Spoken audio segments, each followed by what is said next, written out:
بسم اللہ الرحمن الرحیم۔ السلام علیکم۔ امید ہے کہ آپ سب خیریت سے ہوں گے۔ تو میں آج ایک جگہ سے گزر رہا تھا کسی کام کے سلسلے میں تو وہاں روڈ کے کنارے ایک دیوار پر قرآن مجید کی آیت لکھی ہوئی تھی، بڑی خوبصورت آیت تھی۔ تو جب وہ میں نے پڑھی تو میرے مائنڈ میں اس کا مفہوم آ گیا، ترجمہ۔ تو ویسے تو قرآن مجید کی ہر آیت ہی بڑی خوبصورت ہے، قرآن مجید سارے کا سارا ہی خوبصورت ہے۔ تو میں نے کہا چلے یہ انفارمیشن آپ لوگوں کے ساتھ شیئر کروں گا۔ تو آپ سب لوگوں نے قرآن مجید میں وہ آیت پڑھی ہوگی، تو بہت ساروں کو اس کا مفہوم بھی پتہ ہوگا، اور کئیوں کو اس کا مفہوم نہیں پتہ ہوگا۔ جو ترجمے کے ساتھ قرآن مجید نہیں پڑھتے ان کو اس کا مفہوم نہیں پتہ ہوگا۔ تو میں نے کہا چلے شیئر کرتا ہوں، ایک ویڈیو بنا کے شیئر کروں گا، تو ان لوگوں کو بھی پتہ چل جائے گا جن کو اس کا مفہوم نہیں پتہ۔ تو میں نے اس کی ایک ویڈیو بھی ریکارڈ کی ہے، جو میں اس ویڈیو میں نے اٹیچ کی ہے۔ تو آپ لوگ بھی جب سنیں گے کمپلیٹ ویڈیو، تو آپ لوگوں کو بھی اس انفارمیشن کا پتہ چل جائے گا جو اس کے آیت کے اندر بیان کی گئی ہے۔ بسم اللہ الرحمن الرحیم۔ یہ آپ کو سامنے لکھا ہوا نظر آ رہا ہوگا، رب المشرقین و رب المغربین، یعنی وہ دونوں پورب اور دونوں پچھم کا رب ہے۔ اور یہ دو پورب اور پچھم کیا ہے، یعنی اس سے کیا مراد ہے؟ اس سے مراد مشرق اور مغرب ہے، یعنی دو مشرق اور دو مغرب۔ تو جی یہ جو آیت ہے یہ قرآن مجید کی جو دلت صورت ہے اس کی آیت ہے، آیت نمبر 17۔ وَرَبُّ الْمَشْرِقِينِ وَرَبُّ الْمَغْرِبِينِ فَبِأَيِّ آلَاءِ رَبِّكُمَا تُكَذِّبَانِ، یعنی وہ دونوں پورب اور دونوں پچھم کا رب ہے، اور تم اپنے رب کی کون کون سی نعمت جھٹلاؤ گے۔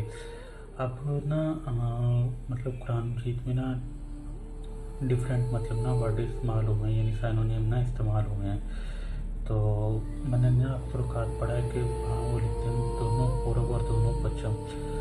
تو اپنا یہ پورب اور پچھم پتہ نہیں کس زبان کا لفظ ہے، مجھے تو نہیں پتہ، لیکن کئی جگہ میں نے یہ بھی پڑھا ہے کہ وہ دونوں مشرق اور دونوں مغرب کا رب ہے۔ تو یہاں مراد دو مشرق اور دو مغرب ہیں۔ اب آپ لوگ سوچتے ہوں کہ یعنی مشرق تو ایک ہے اور مغرب بھی ایک ہے، اور یہاں سے مراد لی گئی ہے کہ دو مشرق اور دو مغرب، اور قرآن میں جو ہر بات ہے وہ سچ پر مبنی ہے، اس میں کوئی شک نہیں ہے۔ تو لیکن یہ دو مشرق کا تذکرہ اور دو مغرب کا تذکرہ کہاں سے آیا؟ لیکن قرآن مجید میں ایک مشرق اور ایک مغرب کا تذکرہ بھی آیا، سورۃ المزمل کی آیت نمبر 9 کے اندر۔ وہاں وہاں لکھا ہوا والمشرق کی والمغربی، یعنی وہ مشرق کا بھی رب ہے اور مغرب کا بھی رب ہے۔ اور ایک اور جگہ پر قرآن مجید میں آیا والمشارق والمغارب، یعنی وہ کئی مشرق اور کئی مغرب، یعنی تمام مشرق اور تمام مغرب۔ اللہ تعالیٰ تو تمام کائنات کا مالک اور رب ہے۔ تو اب اس جگہ جو مشرقین اور مغربین، رب المشرقین و رب المغربین، یعنی وہ دونوں مشرق اور دونوں مغرب کا رب ہے، یعنی دونوں پورب اور پچھم کا رب ہے۔ تو پورب اور پچھم یہاں مراد مشرق اور مغرب لیا گیا ہے۔ آگے ایک بات تو اور میں اضافہ کر دوں کہ بہت سارے لوگوں کو مشرق اور مغرب کا مفہوم بھی نہیں پتہ ہوگا، بھئی مشرق سے کیا مراد ہے اور مغرب سے کیا مراد ہے۔ ویسے مشرق سے تو ہم کہتے ہیں کہ سورج طلوع ہوتا ہے، اور مغرب میں غروب ہوتا ہے۔ تو یہ تو جگہ ہوئی طلوع ہونے کی اور غروب ہونے کی۔ اب مشرق سے کیا مراد ہے؟ مشرق سے مراد روشنی ہے، اور مغرب سے مراد اندھیرا ہے۔ تو یہاں دراصل جو اس کا مفہوم ہے وہ دو مشرق اور دو مغرب۔ بات تو یہ ہو رہی تھی کہ دو مشرق کون سے ہیں، دو مغرب کون سے ہیں۔ مشرق تو ایک ہی اور مغرب بھی ایک ہی ہے۔ تو آپ لوگوں نے نوٹ کیا ہوگا کہ موسٹلی جو لوگ دیہات میں رہتے ہیں، گاؤں میں رہتے ہیں، کسان حضرات، تو ان لوگوں نے یا جو لوگ صبح اٹھتے ہیں ان لوگوں نے اس چیز کو نوٹ کیا ہوگا کہ سورج کی جو سردیوں میں طلوع ہونے کا جو سمت ہے وہ اور ہوتی ہے، اور جو گرمیوں میں طلوع ہونے کی جو سمت ہوتی ہے وہ اور ہوتی ہے۔ تو اسی طرح سردیوں میں غروب ہونے کی سمت اور ہوتی ہے، اور گرمیوں میں غروب ہونے کی سمت اور ہوتی ہے۔ تو یہ تھی کہ